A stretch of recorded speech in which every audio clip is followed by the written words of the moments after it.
Hello everyone, நம்மளுடைய இந்த students மத்தியில் கூட இன்றளவுமே இந்த ஜாதி ரீதியான பாகுபாடு அப்படிங்கிறது கொஞ்சம் அதிகப்படியாக தான் இருந்துட்டு இருக்கு.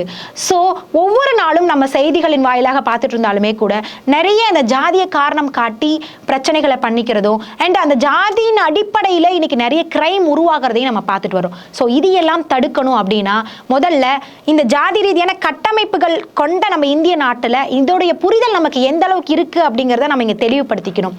ஸோ ஒன்ஸ் நம்ம இன்னைக்கு வந்துட்டு படிக்க வந்துட்டோம், மேல் படிப்புக்கு போறோம், வேலைக்கு போக போறோம், இப்படி எல்லா இடங்கள்லையுமே எல்லாருமே கலந்த ஒரு ஒற்றுமை கலந்த ஒரு தமிழ்நாட்டில் நம்ம வாழ்ந்துட்டு இருக்கோம். இந்த சூழ்நிலையில இன்னும் சில குறிப்பிட்ட நபர்கள் வந்துட்டு ஏன் ஜாதி தான் பெருசு, உன் ஜாதி எல்லாம் சின்னது அப்படிங்கிற மாதிரி அந்த பாகுபாடு கலந்த பேச்சுக்களை வந்து பேசிட்டு தான் வந்துட்டு இருக்கோம்.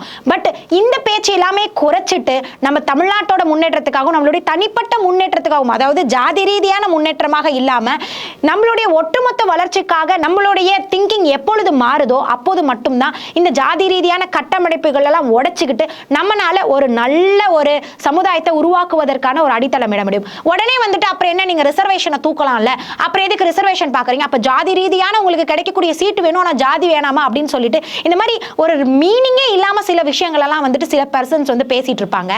அதாவது ரிசர்வேஷன் அப்படிங்கிற ஒரு அடிப்படை புரிதல் உங்களுக்கு உருவாகினா மட்டும்தான் இந்த மாதிரி சில விஷயங்களை வந்துட்டு மீனிங்கே இல்லாம நம்ம பேசாம இருப்போம். ரிசர்வேஷன் அப்படிங்கிறது முழுக்க முழுக்க எல்லாருக்கும் எல்லா விதத்திலும் சரியான வாய்ப்புகள் கிடைக்கணும் அப்படிங்கிறதுக்காக மட்டும் தான் அந்த ரிசர்வேஷனை உபயோகப்படுது.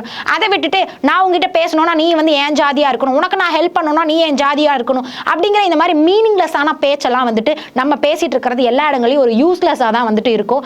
ஸோ முதல்ல ரிசர்வேஷனை பற்றின ஒரு அடிப்படை புரிதலை நீங்க புரிஞ்சுக்கணும். அப்புறம் இந்த ஜாதி ரீதியான இந்த தாக்கத்திலிருந்து கொஞ்சம் கொஞ்சமா வெளியில வந்து இங்க எல்லாருமே ஒண்ணுதான் அப்படிங்கிற ஒரு மனநிலைக்கு, எப்படி பெண்ணும் ஆணும் ஒண்ணுதான் அப்படிங்கிற மாதிரி இங்க எல்லாருமே ஒரே மாதிரியான நபர்கள் தான் அப்படிங்கிற ஒரு மனநிலையை உருவாக்குவதற்கு முதல்ல நம்ம வந்து துணிந்து ஒரு முதல் படியை எடுத்து வைக்கணும் அப்படிங்கறத நான் இங்க கேட்டுக்கிறேன். சோ ஓகே, நெக்ஸ்ட் வீடியோல வேற ஒரு அப்டேட்டோட பார்ப்போம். பை.